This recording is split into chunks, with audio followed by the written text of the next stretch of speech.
ধোঁয়া ওঠা পাত্রে দেয়া হলো এমন একটি উপকরণ যা রাবারের মতো পাতলা আর তুলতুলে, সাথে মিক্স করা হলো লাল সিম এবং কোরিয়ান স্পেশাল মিষ্টি কুমড়া, যা আবার মেশিনে স্লাইস করে মেশানো হয়। এছাড়াও নানা উপকরণ মিলে তৈরি হয় কোরিয়ান এমন এক স্বাদের খাবার যা কিনতে প্রতিদিন ক্রেতাদের রীতিমতো ভিড় লেগে যায়। দর্শক, নানা দেশে নানা বিচিত্র সব সংস্কৃতি, আর খাবার হচ্ছে এই সংস্কৃতিরই অংশ। আজকের ভিডিওতে দেখতে চলেছেন কোরিয়ার গ্রামের ছোট্ট একটি বাজারের 20 বছরের পুরনো দোকানটির জনপ্রিয় কয়েকটি রাইস কেক বানানোর পদ্ধতি। ইনশাআল্লাহ ভিডিওটি আপনাদের কাছে ভালো লাগবে। সবাই যখন ঘুমিয়ে থাকে ঠিক সেই ভোরবেলা বাজারের মধ্যে সবার আগে আলো জ্বলে ওঠে এই দোকানে। এখানে দেখছেন এমন একজন মালিক যিনি গত 23 বছর ধরে এক নাগাড়ে রাইস কেক তৈরি করে আসছেন।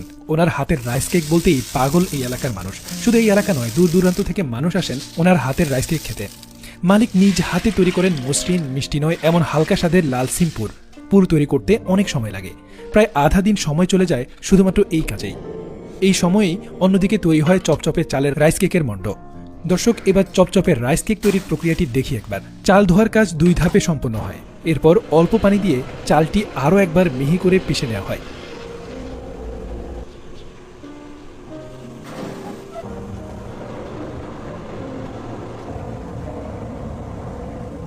তারপর এই চালের মণ্ড স্ট্রিমারে ভাপিয়ে তোলা হয়।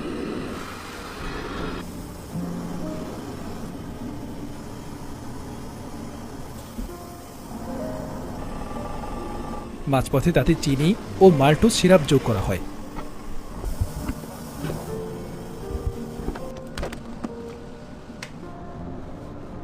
দর্শক, দেখছেন কতটা সফট ও স্টিকি এই মণ্ড। দেখেই বোঝা যাচ্ছে কতটা সুস্বাদু হতে চলেছে এই কেক। মণ্ড বের করে আনতে তেল লাগিয়ে সেটি তুলে নেওয়া হয়। এরপর ঠান্ডা করার জন্য তার 2 ভাগে ভাগ করে ছড়িয়ে দেওয়া হয়। দেখতে অনেকটা চিজের মতোই লাগছে। এইভাবে চপচপে চালের মণ্ড তৈরি হলে শুরু হয় দ্বিতীয় ধাপ। এর জন্য কুমড়ো প্রস্তুত করা হয়। এটা হচ্ছে সুপার কোরিয়ান কুমড়া। এর স্বাদ খুবই মিষ্টি।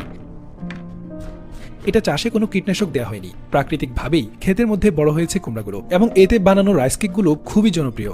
আর তাতে সুপার কুমড়া অনেক বেশি পরিমাণে ব্যবহার করা হয়।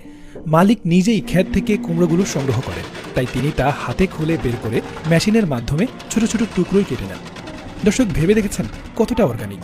নিজের হাতেই কেক তো বানানি, সাথে এর আনুষঙ্গিক সবকিছু কিন্তু ক্ষেত থেকে নিজের হাতেই কেটে আনেন।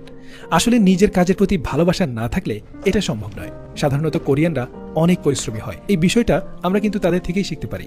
যাই হোক, চালের গুঁড়োর সঙ্গে কুমড়ো ভালো করে মিশিয়ে বাকি উপকরণও একে একে দেওয়া হয়।